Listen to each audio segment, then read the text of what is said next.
It is winter, and here in Maine, we have especially dry, cold air.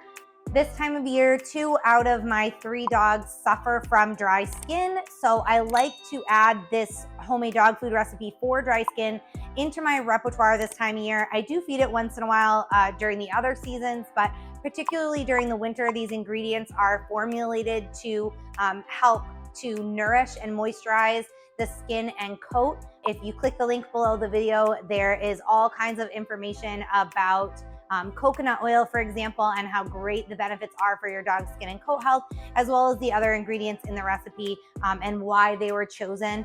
If you are going to feed this to your pet, just be sure to check with your veterinarian or a canine nutritionist. They'll help you formulate this recipe to meet your dog's nutritional needs if you're going to be feeding it long term, or they'll help work it into your recipe repertoire so that your dog is getting the balanced nutrition that his body requires.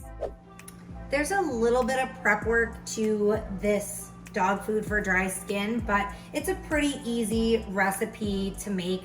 The first thing I'm gonna do is, in a large mixing bowl, I am going to crack 8 eggs. I'm going to include the shells from 2 of the eggs. So 2 eggs with the shells and 6 eggs without the shells.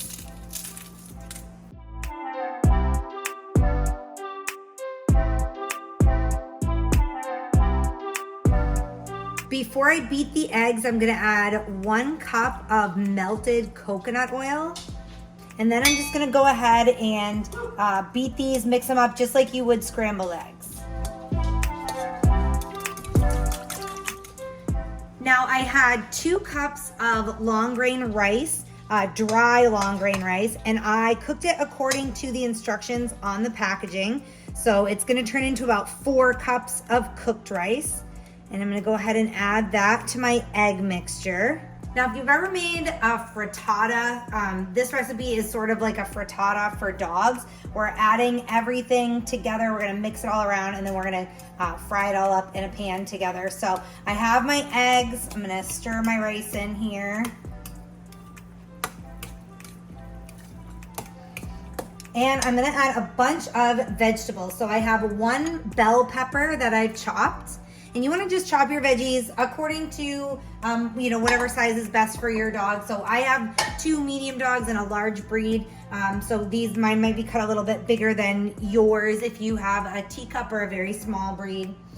I have 1 cup of chopped broccoli, 1 cup of peas, 2 cups of Brussels sprouts, and then I have half a cup of celery. And as I said, we're just gonna kind of mix this all together until it's equally combined. And then we're going to add it to a large frying pan on medium heat on the stove. So this nice frying pan here with high sides. I have my egg, rice, veggie mixture here that we're just going to dump into the pan. I'll scrape everything in. Again, we're just gonna cook this over medium heat until the eggs are fully cooked. You'll see the eggs start to form, they look like scrambled eggs as they go. And that's it. We're gonna keep stirring as it cooks, like I said, just until those eggs are done. And that's it. Once it's cooled, you can serve it to your dog. If you are looking for serving size guidelines or the nutritional information, just click the link below this video. I do typically recommend about a half a cup of food for every 20 to 25 pounds twice a day. That is just a guideline. Some dogs are gonna need more calories, others not so many. So be sure to click the link below, get that serving size information to make sure it's right for your pup. And as I said, the nutrition guide is there too. So how many calories, how much protein, how many, of each nutrient is in this recipe. That's great information for you, and it's likely that your vet is gonna ask you for that information when you run this by them anyway. So be sure to go there. You can easily print the recipe and have it for your vet appointment or your consultation.